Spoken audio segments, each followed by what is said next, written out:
Buenos días. Vamos a seguir con este seminario enmarcado dentro del proyecto de innovación docente y tras la intervención del profesor Martínez Ruano, con un concepto desde el punto de vista constitucional de estos derechos, yo me voy a centrar hoy en los derechos al honor, pero desde un punto de vista, digamos, más actual, que es la vulneración o la posible vulneración que de este derecho se produce en las redes sociales. ¿Cuántos de ustedes son usuarios de redes sociales? Todos, ¿no? Twitter, Facebook, imagino que Twenty lo han dejado ya. Bien. ¿Vale todo en las redes sociales? ¿Saben quién es esta mujer? Bimba Bosé. Falleció hace una semana, víctima del cáncer. Miguel Bosé, que es su tío, puso un mensaje en Twitter deseándole buen viaje y se encontró algunas reacciones como la que ven aquí, de Lalito de Jesús, que decía: oye, anciano maricón, ¿dónde van a enterrar a la ramera de Bimba Bosé? Deseo ir a violar su canceroso cadáver. ¿Es libertad de expresión? ¿Uno puede decir lo que quiera en las redes sociales? Pedro Trujillo. Así que púdrete, cabrón de mierda, enano mental. Jordi González, un presentador de televisión, ¿no? Alguien le dijo que era gentuza intolerable lo que veía en la televisión y él, pues, se le ocurrió responder algo como: telebasura, tu puta madre, guapa. Bien, hay cientos de ejemplos que día a día nos hablan de las redes sociales, pero es que las redes sociales... Caranchoa. Fíjense, imagino que le llama la atención porque alguna vez alguno habrá estado cerca de cometer ese problema, ese gatillo fácil, ¿no? El retweet, ¿no? Es cómodo darle a retweet, ¿verdad? Vaya. Pero hay que tener cuidado con lo que se retuitea. El otro día hizo una profesora de un instituto, de un colegio, un experimento muy chulo con Nico. No sé si habéis conocido a Nico. Lo hicieron en clase, simplemente: oye, vamos a ver hasta dónde llega esto, para que vean la dimensión que puede tener desde el punto de vista viral las redes sociales. Y entonces simplemente hicieron un dibujo que pareciese que lo hacían niños pequeños y pedía a la gente que retuitease y que compartiese a Nico para viajar por todo el mundo. La noticia se convirtió en viral y hay imágenes de Nico por todo el mundo. Esta chica de aquí es de Almería, por cierto. El vídeo, si lo han visto, la que ha liado Pollito, ¿vale? Pues ahí podría estar produciéndose la violación de un derecho a la intimidad de la menor de edad que sale publicada en YouTube, porque los padres ni siquiera lo subieron a YouTube, lo mandaron a un grupo de WhatsApp y a través de ahí uno de los que le llegó lo subió, y a una menor de edad. Bueno, y ahí lo veis. Sabéis todos quién es, ¿no? Caranchoa, ¿verdad? Bien, ¿qué no le habrán dicho al Caranchoa en Twitter? Bien, Caranchoa, muy bien, ¿eh? No lo ha hecho bien, Caranchoa lo ha hecho mal, ¿vale? Pero la respuesta es: si alguien hace algo mal, la solución no es utilizar los mismos medios para insultarlo, para acosarlo, etcétera, ¿vale? Yo os pongo aquí una frase de un abogado, de alguien que ahora veremos, porque tiene toda la razón del mundo. Dice que las redes sociales no son tan solo una cafetería en la que se encuentran de forma privada un grupo de amigos. Lo que se dice puede llegar a cientos de miles de personas y tienes que ser responsable por eso. Es decir, tú no puedes decir cualquier cosa en las redes sociales. Esto que dice, no, es que está amparado por el derecho de la libertad de expresión. Mire usted, la libertad de expresión tiene límites. La libertad de información tiene límites, por supuesto que los tiene. Lo difícil, lógicamente, es determinar cuáles son esos límites. Pero hay que conocerlo y hay que saberlo. No todo vale, ni en las redes sociales, ni en los medios de comunicación tradicional, ni entre nosotros. Recordad, todo esto forma parte del día a día nuestro, ¿vale? Fijaos, mucha gente...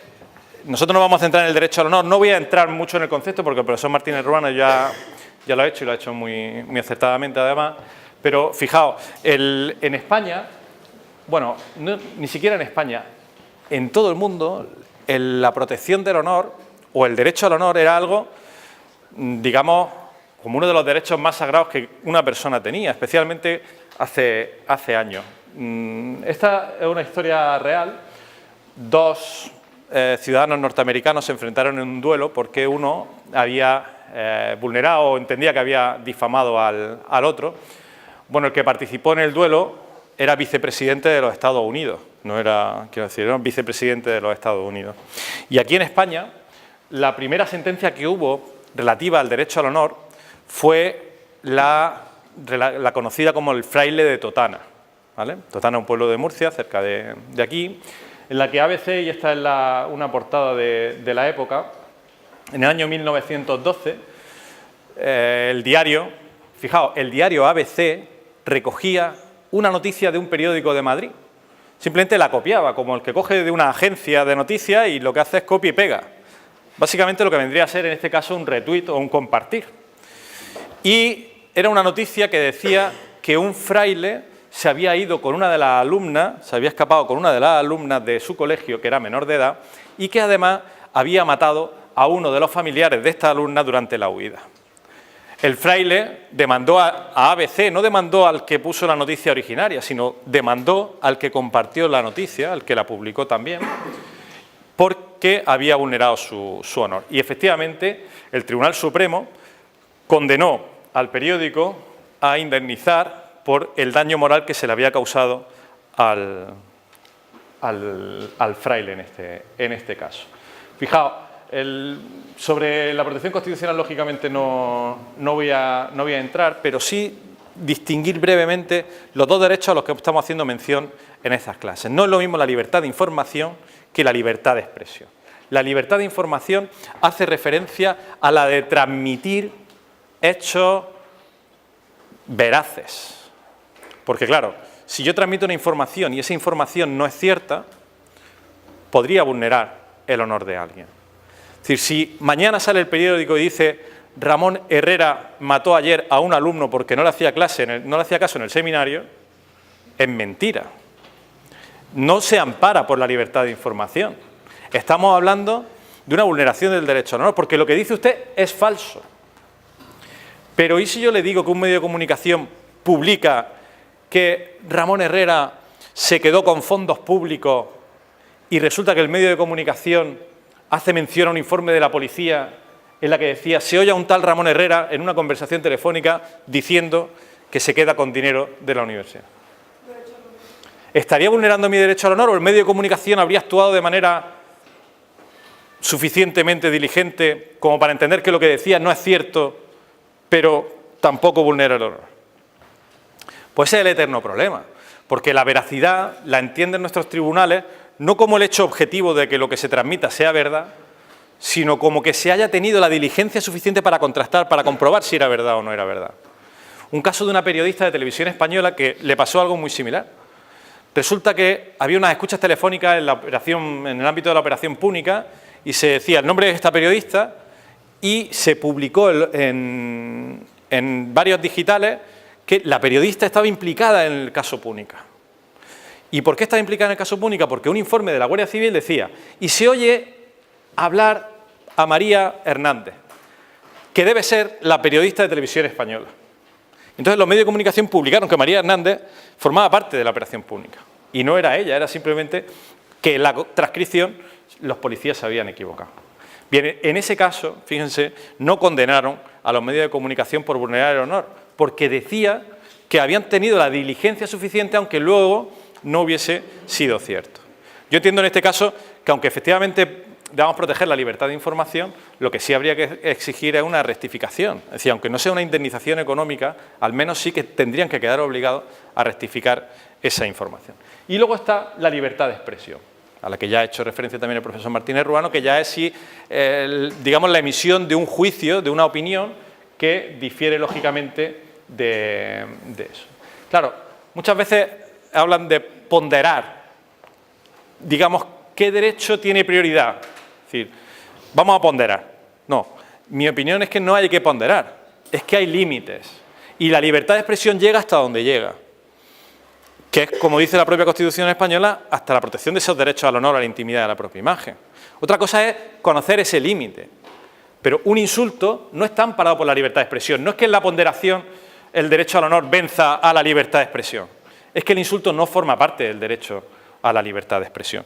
Y por eso, y de ahí el error. Fijaos, ¿cuándo se vulnera el derecho al honor? Hemos dicho que tenía que ser esa consideración que los demás tienen sobre una persona. Se tienen que dar tres casos. En primer lugar, que se le atribuye un hecho falso. Porque si yo digo algo y es verdad, no vulnero el derecho al honor. Si yo digo, no sé, que Bárcenas roba, no estoy vulnerando el derecho al honor porque está acreditado que roba, que se quedaba dinero, está condenado. Que además ese hecho menoscabe la reputación de una persona. Y por eso no la misma expresión vulnerará el derecho al honor de todo el mundo. Si yo llamo a alguien fascista, pues no es lo mismo que se lo llame a alguien que se considera una persona de izquierda, una persona progresista, que se lo diga a alguien que forma parte de un partido fascista.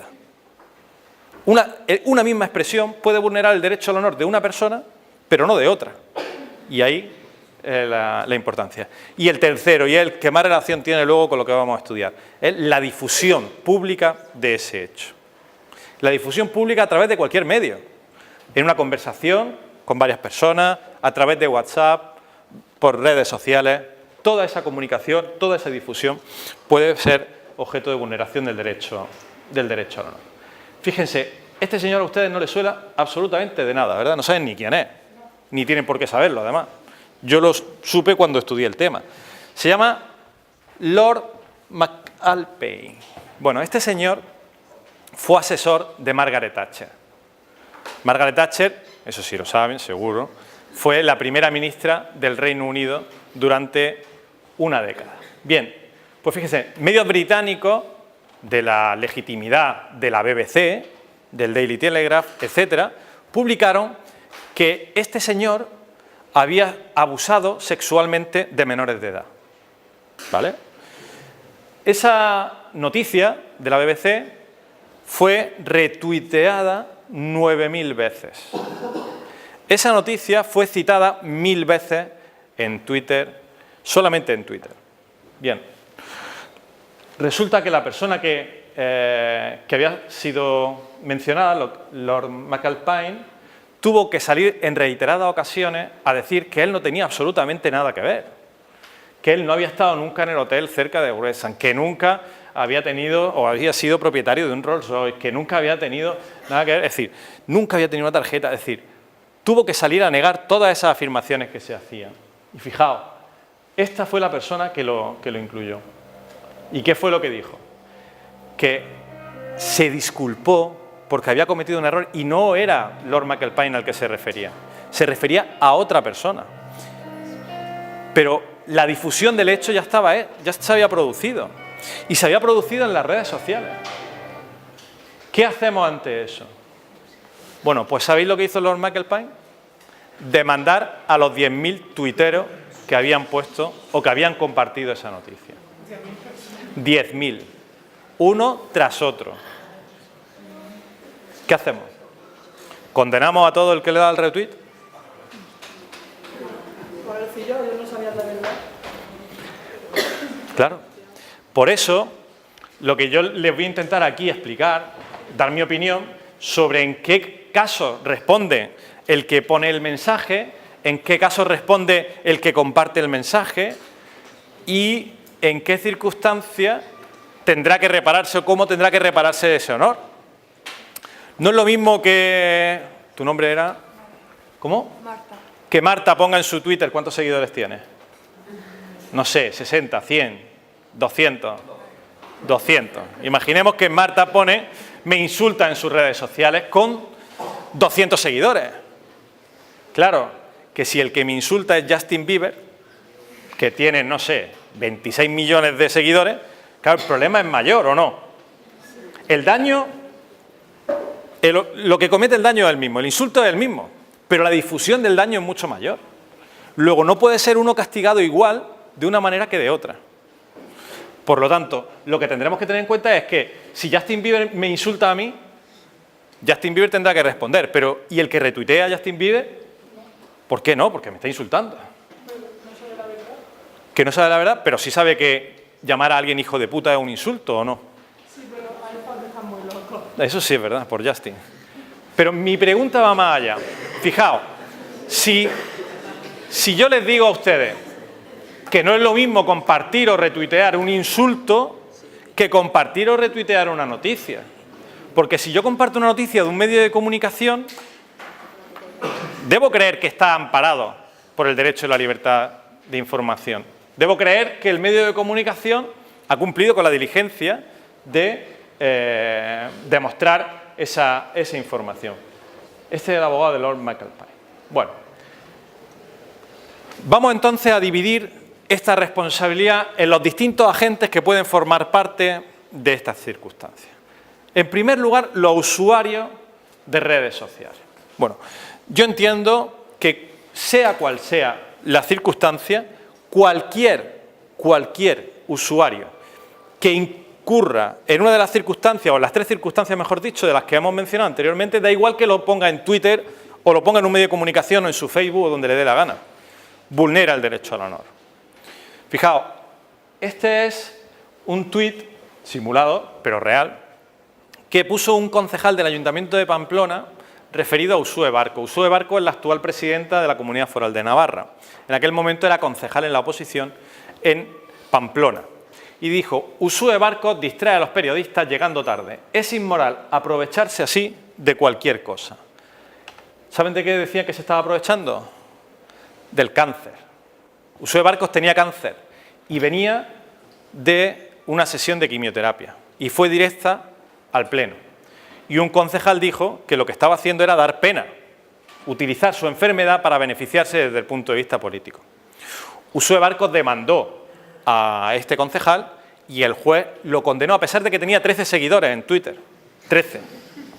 Twitter estaba empezando. Y fue condenado. Fue condenado por vulnerar el honor de Uxue Barcos. No hay ningún insulto directo. Hay un menosprecio, un menoscabo a ella. ¿Qué pasa? Es que un compañero de corporación retuiteó el tuit que estábamos hablando antes. Pero se arrepintió y lo borró. Y el juez consideró que no había vulnerado el derecho al honor. Con lo cual, si alguien a través de cualquier red social utiliza expresiones que vulneren la consideración que sobre alguna persona, sobre la fama, o menoscabe esa fama, se incurre en esa vulneración del derecho al honor. Pero cabe también que pensemos en la figura del community manager, es decir, aquel community manager que gestiona las cuentas de una empresa, una institución. Claro, aquí, ¿quién responde de la vulneración del derecho al honor? Claro, no va a ser lo mismo que alguien me diga a mí, que soy el community manager de la universidad: oiga, ponga usted este tuit. Y yo lo pongo. El que físicamente lo transmite soy yo. Pero recibo la instrucción del responsable de la empresa o el responsable de la institución. Fijaos, muy distinto sería si es el community manager el que gestiona la cuenta de mutuo propio. Si es él el que va poniendo los mensajes, si es él el que va haciendo esa información, así se produce. Aquí os pongo un tuit de Comisiones Obreras de Castilla-La Mancha. Dice: el hueco que deja Rosalía Mera. ¿Saben quién es Rosalía Mera? Era la mujer de Amancio Ortega, uno de los hombres más ricos, el dueño de Zara, Inditex, de España y del mundo. Entonces, Comisiones Obreras, el community manager de Comisiones Obreras, dice: el hueco que deja Rosalía Mera en la lista Forbes ya ha sido ocupada por otro, que también se morirá, tarde o temprano. ¿Vale? Bien, de vulnerar este tuit algún derecho, ¿quién lo habría vulnerado? ¿Comisiones Obreras o el community manager de Comisiones Obreras? Yo entiendo, creo, que el responsable de Comisiones Obreras no le diría a su community manager, sea quien fuese el responsable de comunicación: pon un tuit de esto. A ver si, ¿no? A ver si somos noticia nacional. ¿Vale? Yo entiendo que en ese caso habría sido el que ha puesto el tuit el que tendría que responder de ese hecho. Fijaos, ha habido casos innumerables. No sé si habéis visto los problemas que han tenido algunos community managers utilizando las cuentas de las redes sociales. Pero es que vosotros tenéis que pensar que lo que hagan esas personas va a producir, además, o pueden producir daño a las empresas que están gestionando. Es decir, Valentine's, imagino que no saben lo que es Valentine, una bebida alcohólica. Valentine's publicó un tuit en el que decía, básicamente venía a insultar a los seguidores del Real Madrid, ¿vale? Claro, no nos tenemos ni siquiera que ir muy lejos. ¿Saben quién es Patricia Castañaga? Ha sido noticia en las redes sociales porque un programa de la televisión pública vasca el otro día se reía, en tono de humor, se reía de España, ¿no? Insultaba, la bandera me da asco, el himno me dan ganas de vomitar, los españoles son unos catetos, no tienen una base cultural importante. Entonces, ¿qué ha pasado en las redes sociales? En las redes sociales muchos han pensado, oye, ¿qué idea podemos tener? Pues vamos a boicotear la película que a lo mejor participan 200 actores, 26 cámaras, productores. Pues bueno, como hay una actriz secundaria que ha dicho que España es una mierda, pues vamos a boicotear y que nadie vaya a ver la película, ¿vale? Bien, al final el tuit que ha puesto una persona o lo que ha dicho una persona afecta a otras muchas y causa un daño. La recaudación de esa película seguramente vaya a bajar considerablemente. ¿Por qué? ¿Por un mensaje que ha lanzado alguien a lo mejor en redes sociales? Sí, puede pasar. Luego, esa persona se puede encontrar con dos problemas. En primer lugar, una demanda por vulneración del derecho de honor de aquella persona a la que ha ofendido. Una vía. Pero es que además se puede encontrar con una demanda de su propia empresa en la que le diga, usted es responsable de las pérdidas que estamos sufriendo, del daño que se nos ha producido. Por eso os digo que lo que se lance o lo que se diga en las redes sociales tiene que tener, lógicamente, tiene que ser muy prudente. ¿Cuáles son los problemas que nos podemos encontrar con los retweets? Compartir en Facebook, llámelo como quiera. Bueno, tenemos que distinguir dos circunstancias. Si lo que uno comparte es un mero insulto, yo entiendo que en este caso no tendríamos mayor duda. Es decir, si hablamos de una información periodística, sí que hablamos de una situación más compleja. Fijaos, el problema, el otro día leí una estadística, aquí las pongo, en torno al 15% de los retweets tienen algún enlace. Bueno, pues muchos de los usuarios no han leído lo que retuitean. Si ustedes retuitean, no sé, la actriz esta ha cometido un delito y viene una noticia en la que se enlaza al contenido del texto, muchos usuarios no han leído la noticia, simplemente le dan a compartir sin haber entrado en la noticia. Claro, si hablamos de compartir una noticia, es el caso, por ejemplo, del Lord McAlpine. Bueno, pues fíjense, ¿podríamos vulnerar el derecho al honor? Es más dudoso, es más complejo. ¿Saben cuál fue la decisión que tomó este señor? Este señor dijo, a ver, a mí me han dicho que soy pedófilo. Lo ha publicado un medio de comunicación y hay 10.000 personas, 9.000 personas que lo han compartido en Twitter. ¿Qué es lo que vamos a hacer nosotros? Pues yo le he dado orden a mi abogado que demande a todos. Ahora, los que tengan menos de 500 seguidores, tú estarías entre ellos, así que no tendrías que preocuparte mucho, pagarían o reclamarían solamente 5 euros destinados a una ONG. Y conforme iba subiendo de seguidores, iban pidiendo una cuantía distinta. Y ahora vamos a ver el porqué de la cuantía y cómo se debe establecer. Pero claro, si lo que uno comparte es un insulto sencillo de detectar, lo que estamos haciendo es vulnerar el honor, independientemente de que el contenido de la noticia estuviese o no amparado por la libertad de expresión. Estamos hablando de que si tú lo que estás hablando es de que alguien es un no sé qué y lo compartes, tú eres consciente que estás vulnerando el honor de esa persona. No necesitas haber estudiado Derecho, no necesitas... Simplemente estás insultando a alguien. Luego tendrías que responder. No quizás en la misma medida que el autor del mensaje, pero no dejaría de ser algo parecido a lo que en el fondo sucedía ¿con qué? Con el periódico ABC del año 1912, que compartía la noticia. Ahora al final de clase. Fijaos, ¿y si una red social conoce de la existencia de un insulto y no lo retira, y no lo borra? ¿Alguna vez habéis denunciado vosotros a un usuario de Twitter? ¿Sí? ¿Lo habéis bloqueado? ¿Lo habéis reportado? ¿Vale? Bien, si vosotros reportáis, por ejemplo, hay alguien que está, oiga, poniendo enlaces de pedofilia, me da igual el delito que esté cometiendo, o insultando a alguien. Oye, pues Twitter ya es consciente de la existencia de ese insulto. Pues resulta que las redes sociales, Twitter, Facebook, etcétera, pueden ser también sujetos que vulneren el derecho al honor. Porque si tienen conocimiento y no retiran de manera efectiva, rápida, diligente, ese contenido que vulnera el derecho al honor, serán ellos responsables también de lo que uno esté diciendo. Y además, el problema que nos encontramos con las redes sociales es que para ustedes crear una cuenta, ¿qué han hecho? ¿Qué les han pedido? ¿Qué les piden? ¿Cuántos años tienen, no? Y vosotros ponéis, pues, 18.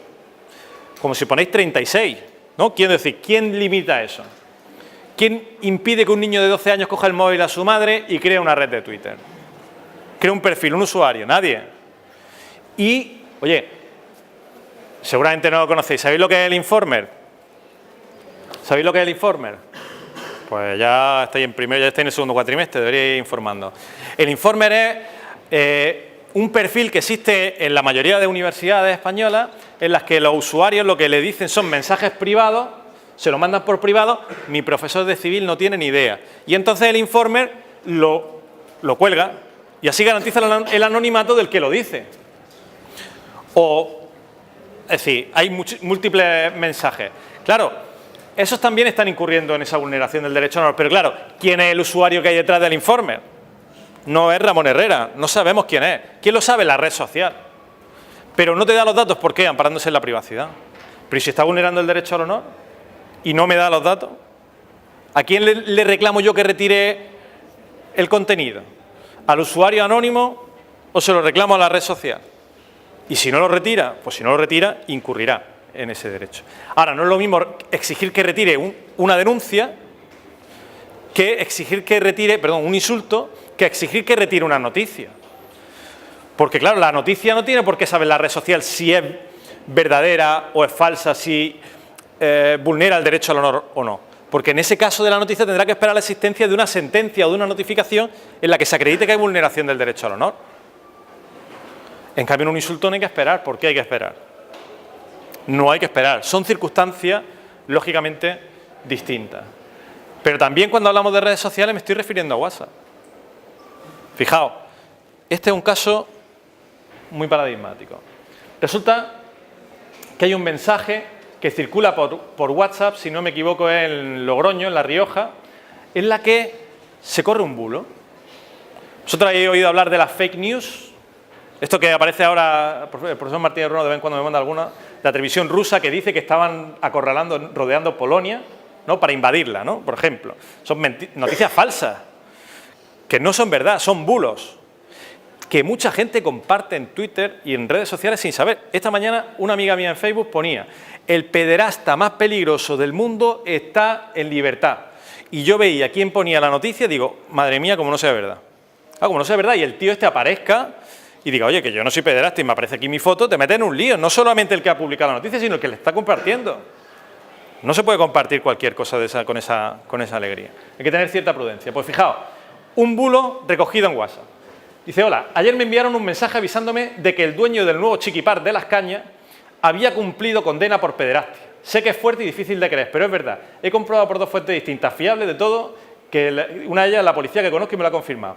El local que está al lado de no sé dónde. Y me ha dicho que tal, no llevéis allí a los niños. ¿Qué pasa? Que resulta que evidentemente el Chiquipar demandó, ¿pero a quién demanda? ¿Cuánta gente pudo compartir este texto de WhatsApp? ¿Cuánta gente? ¿Cuánto daño se le pudo hacer a la persona que decían que había sido pederasta? ¿Cuánto dinero habrá perdido el Chiquipar? ¿Entienden? Pero es que, ¿saben quién puede ser responsable de ese? Ahí puede haber un delito. Bueno, el profesor Pérez Ferrer verá si hay, pero es que además me parece que era por vía penal, porque era la Fiscalía la que estaba detrás. Pero desde el punto de vista civil, todo el que comparta. ¿Alguno de ustedes recibió un WhatsApp hace no mucho de una pareja que estaba en la puerta de Premium? ¿Les suena? Sí, les suena, ¿no? ¿Qué estaban haciendo? Estaban en una actitud alegre en la puerta, ¿no? ¿Compartieron el mensaje? ¿Lo compartieron, sí o no? No lo voy a decir a la Fiscalía. ¿Lo compartieron? Pues aquellos que lo hubiesen compartido estarían en un problema.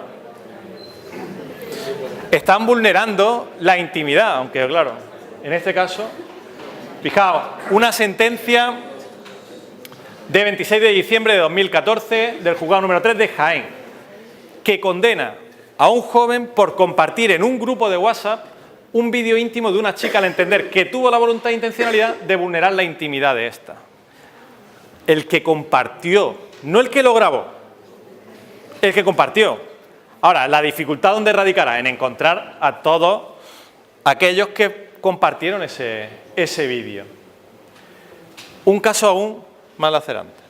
Resulta que hay un médico que pone en su estado de WhatsApp, no estoy diciendo que ponga un mensaje de WhatsApp, sino en su estado de WhatsApp, literalmente, no te fíes de F.S.